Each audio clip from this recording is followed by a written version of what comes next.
அனைவருக்கும் வணக்கம். நம்முடைய லாஜிக்கல் ட்ரேட் ஸ்கிரிப்ட் சேனலை சப்ஸ்கிரைப் பண்ணிக்கக்கூடிய அனைத்து நண்பர்களுக்கும் நன்றி. இன்னைக்கு நம்ம நிஃப்டி அதோட மார்க்கெட் டைரக்ஷன் எப்படி இருக்கு அப்படிங்கிறத பார்த்துட்டு நாளைக்கான என்ட்ரி டார்கெட் எந்த லெவல் இம்பார்ட்டண்டாக ஒர்க் ஆகும் என்ற டீட்டெயில்ஸ் எல்லாம் பார்க்கலாம். ஸோ நேற்று நம்ம வீடியோ போடல, அதனால அதையும் சேர்த்து இன்னைக்கு நம்ம அனலைஸ் பண்ணிடலாம். மார்க்கெட் டைரக்ஷன் அப்படிங்கிறது நமக்கு கால் சைடு அப்படிங்கிறது பார்த்தீங்கன்னா ஒரு கேப் அப்ல கன்ஃபார்ம் ஆயிடுச்சு, பிரேக் அவுட்ல கன்ஃபார்ம் ஆகல. ஸோ 24,700 அப்படிங்கிறது 750 இந்த லெவல் வந்து பிரேக் அவுட் ஆகும்போது நமக்கு அதிகபட்சம் டார்கெட் வந்து 24,900 அப்படின்னு ஒன்று பார்த்தோம். இப்போ இந்த 900 பிரேக் அவுட் ஆச்சுன்னா 2500 and 200 இந்த ரெண்டு லெவல் மேலே இருக்கும் அப்படின்னு எதிர்பார்த்தோம்.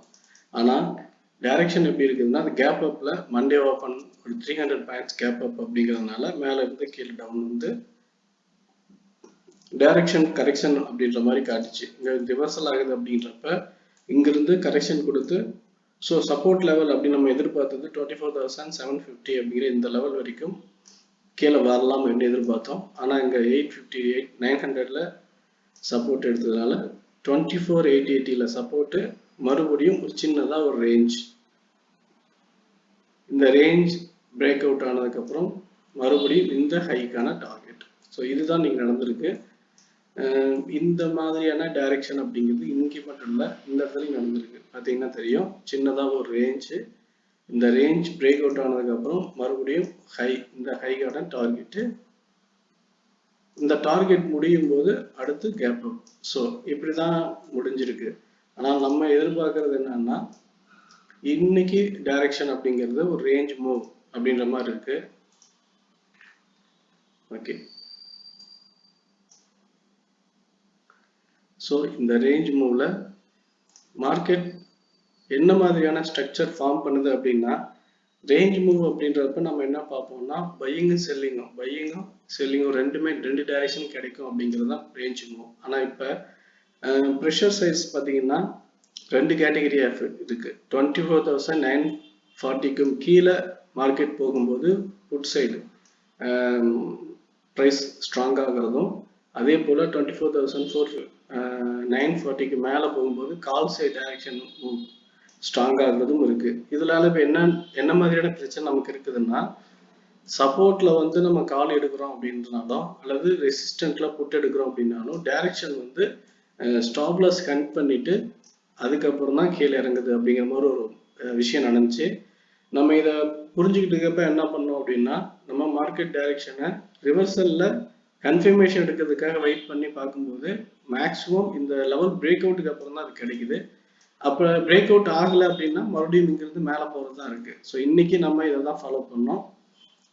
மார்க்கெட் வந்து பார்த்தீங்கன்னா ஓப்பன் ஆகி ஒரு ரேஞ்சு, இந்த ரேஞ்சுக்குள்ளேயே அப்படி மொமெண்டம் போயிட்டு இருந்தது.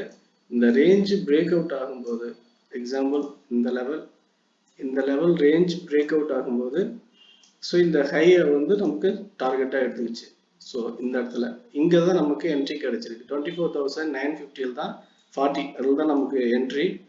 அங்கிருந்து 2520 இது வரைக்கும் தான் டார்கெட். ஸோ இதுக்கப்புறம் மறுபடியும் கீழே இறங்கிருச்சு.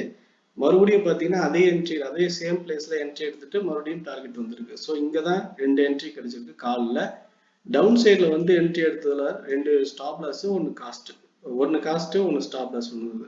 ரீசன் வோல்டிலிட்டி, அதனால தான்.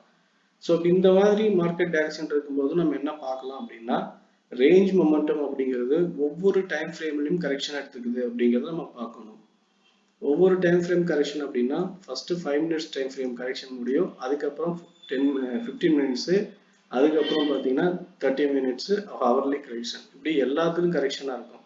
இதில் தான் நம்ம டைரக்ஷன் கன்ஃபியூஷன் எப்படி வருதுன்னா, 5 மினிட்ஸ்க்கு இப்படி மேலே ஒரு கேண்டில் இருக்குது, இந்த கேண்டிலோட 5 மினிட்ஸ் கரெக்ஷன் முடிஞ்சு மேலே பிரேக் அவுட் மேலே போனாலும் 15 மினிட்ஸ் கேண்டில் கரெக்ஷனுக்காக மறுபடியும் அதே சப்போர்ட்டுக்கு வர்றதும், மறுபடியும் இப்போ 30 மினிட்ஸ் கரெக்ஷனுக்காக அதே லெவலுக்கு வர்றதும், இப்படி ஒவ்வொரு டைமும் சேம் டைமிங் கரெக்ஷனுக்காக வந்து போகிறது அப்படிங்கிறதுனால இந்த டைரக்ஷனில் ஆப்ஷன் பையிங் வந்து ரொம்ப வீக்காகவும் சிக்கலாகவும் இருக்குது என்ட்ரி எடுக்கிறது. தி ரீசன் ஒரு 5 மினிட்ஸ் கேண்டிலோடைய கன்ஃபர்மேஷனில் நம்ம என்ட்ரி எடுத்துருந்தோம் அப்படின்னா 15 மினிட்ஸ் கேண்டிலோடைய கரெக்ஷனில் வந்து ஸ்டாப் லாஸ் ஹிட் பண்ணுது.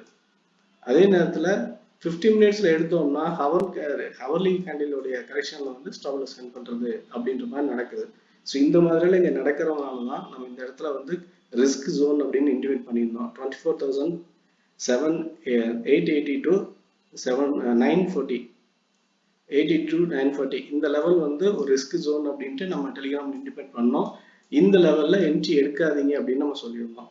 ஸோ இந்த விஷயங்கள்ல கொஞ்சம் புதுசா இருக்கக்கூடிய ட்ரேடர்ஸ் என்ன யோசிக்கிறாங்கன்னா, புதுசா மார்க்கெட்டுக்குள்ள வந்திருக்கிறவங்க மார்க்கெட்டு இப்படி மொமெண்டம் போயிட்டு இருக்கு, வீக்கா இருக்கு, ஓகே. ஆனா மெதுவா போறது டைரக்ஷன், ஒரு என்ட்ரி நம்ம போடுற என்ட்ரியை நிதானமா எடுத்துக்கிட்டு அதுக்கப்புறம் மேல அப்படி போறது அப்படிங்கிறது இப்பதான் நடக்குது.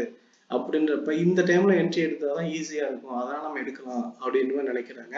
இன்னொரு காரணம், மார்க்கெட் வந்து பாத்தீங்கன்னா இப்படியே தான் அப்பப்போ வந்துட்டு போயிட்டே இருக்கும், ரிஸ்கா இருக்கு அப்படின்னா நம்ம அந்த என்ட்ரியை அவாய்ட் பண்ணிக்கிறது மூலமா நமக்கு ப்ராஃபிட்லாம் ஒன்றும் பணம் வராது, நம்ம ட்ரேட் பண்ணாதான் காசு வரும் அப்படின்ற மாதிரியும் யோசிச்சு மெசேஜ் பண்ணியிருந்தாங்க.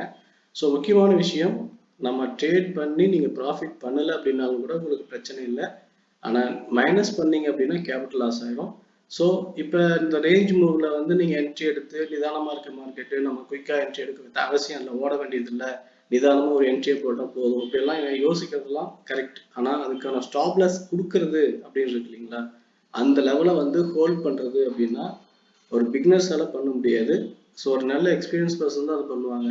ஒரு பிகினர்ஸ் நம்ம அதை பண்ணணும் அப்படின்னா கொஞ்சம் பயமாயிடும். ஏன்னா ஸ்டாப் லாஸ் பக்கத்துல வந்து போகும். அது மட்டும் இல்லாம சம்டைம்ஸ் ஸ்டாப் லாஸ் அடிச்சுட்டே போகும். அப்படி போகும்போது அடுத்தடுத்து என்ட்ரி எடுக்கலாமா வேணாமான்னு கன்ஃபியூஷன் வர அளவுக்கு உங்களுக்கு ஆயிடும். ஸோ அதனால இந்த மாதிரி லெவல்ஸ்ல என்ட்ரி எடுக்காதீங்க அப்படின்னு நம்ம மெசேஜ் பண்ணதை இன்டிமேட் பண்றதுக்குலாம் அதுதான் ரீசன். ஸோ இதை பழகிட்டோம் அப்படின்னா மறுபடியும் நம்ம ட்ரேடிங்குள்ளேயே வர்றதுக்கு பயப்படுற மாதிரி ஆகிடும். ஸோ அதனால இதை அவாய்ட் பண்ணிடுவாங்கன்னு சொல்றேன். ஸோ இப்போ நம்ம இதை அவாய்ட் பண்றோம் அப்படின்னா இதுக்கப்புறம் ஒரு டைரக்ஷன் மூவ் இருக்கும்போது அந்த என்ட்ரியில நீங்க எடுத்து சூப்பரான டார்கெட் புக் பண்ண முடியும். ஸோ அதுக்கு நல்லா ஹெல்ப்ஃபுல்லா இருக்கிறது இந்த மாதிரி ரிஸ்கா இருக்கிற மார்க்கெட்டை அவாய்ட் பண்றது தான். இல்லை நம்மளால கரெக்டாக ஒரு என்ட்ரி எடுத்து ஹேண்டில் பண்ண முடியுது அப்படின்னா ப்ராப்ளம் இல்லை. இப்போ நம்ம ஒரு என்ட்ரி எடுத்தோம், ஆக்சுவலி இவ்வளோ டைரக்ஷன் மூவ்லையும் 3 என்ட்ரி தான் கிடைச்சிது. ஒரு மூணே டைரக்ஷன் தான் கன்ஃபர்மேஷன் கிடைச்சிது. ஆனால் அதுலேயும் ஒரு இதில் ஸ்டாப்லெஸ், ஒன்றில் காஸ்ட் எக்ஸிட்டடு, இன்னொன்று மட்டும்தான் ப்ராஃபிட் டார்கெட் அப்படின்னு. ஸோ இந்த மாதிரியெல்லாம் இருக்குதுன்னா இவ்வளோ நிதானமாக இருக்க பழகிருந்தால் மட்டும்தான் நீங்கள் இதை ஃபாலோ பண்ண முடியும். இல்லைன்னா இந்த கன்ஃபியூஷனாக இருக்கக்கூடிய அந்த மார்க்கெட்டை அவாய்ட் பண்ணிட்டு ட்ரெண்டிங்ல மார்க்கெட் டைரக்ஷன் இருக்கும்போது மொமெண்டம் நல்லா ஹெல்த்தியா இருக்குது அப்படின்றப்ப நம்ம ட்ரேட் எடுத்துக்கலாம். ஓகே, இப்போ ஹெல்தி மூவ்மெண்ட் அப்படின்னா இன்னொரு பாயிண்ட் ஆஃப் வியூ கூட யோசிப்பாங்க. ஹெல்தி மூமெண்டம் அப்படிங்கிறதும் வீக் மூமெண்டம்ன்றதும் ஒவ்வொரு டைம் ஃப்ரேம்லையும் கரெக்ஷன் வந்துட்டு அதுக்கப்புறம் மேலே போகிறது வீக் மூமெண்டம். ஹெல்தி மூமெண்டம்னா ஒரு கேண்டிலுடைய ஃபார்ம் ஆச்சுன்னா அந்த கேண்டிலுடைய மினிமம் கரெக்ஷன்ல பிரேக் அவுட்டும் அடுத்தடுத்து ஹை நோக்கி அப்படியே மூமெண்ட் போயிட்டே இருக்கு மேலே, ஈஸியா என்ட்ரி கிடைக்கும். என்ட்ரி எடுக்கிற அந்த இடத்துல மட்டும்தான் ஒரு சின்னதா ரேஞ்ச் போகும். அந்த என்ட்ரி பிரேக் அவுட் ஆயிடுச்சுன்னா அதுக்கப்புறம் டார்கெட் வரைக்கும் குயிக்கா போயிடும். ஸோ அதுதான் ஹெல்தி மூமெண்டம். ஸோ அப்படி ஒரு ஹெல்தி மூமெண்டம் ஃபார்ம் ஆகிற வரைக்கும் நம்ம வெயிட் பண்ணுவோம். அப்படி ஆனதுக்கு அப்புறம் ஒரு நல்ல என்ட்ரி கிடைக்கும், பயப்படாம நம்ம என்ட்ரி எடுக்கலாம். ஓகே ஃப்ரெண்ட்ஸ், நிஃப்டியை பொறுத்த வரைக்கும் இன்னைக்கு நேர்ந்த மார்க்கெட்டையும் அதுல இருக்கக்கூடிய பிளஸ் மைனஸையும் என்னுடைய பாயிண்ட் ஆஃப் வியூல டிஸ்கஸ் பண்ணி உங்களோட சொல்லியிருக்கோம். இந்த வியூ பிடிச்சதை லைக் பண்ணுங்க, உங்க ஒப்பீனியன் எவ்வளோ கமெண்ட்ல சொல்லுங்க. ஓகே ஃப்ரெண்ட்ஸ், தேங்க்யூ ஃபார் வாட்சிங்.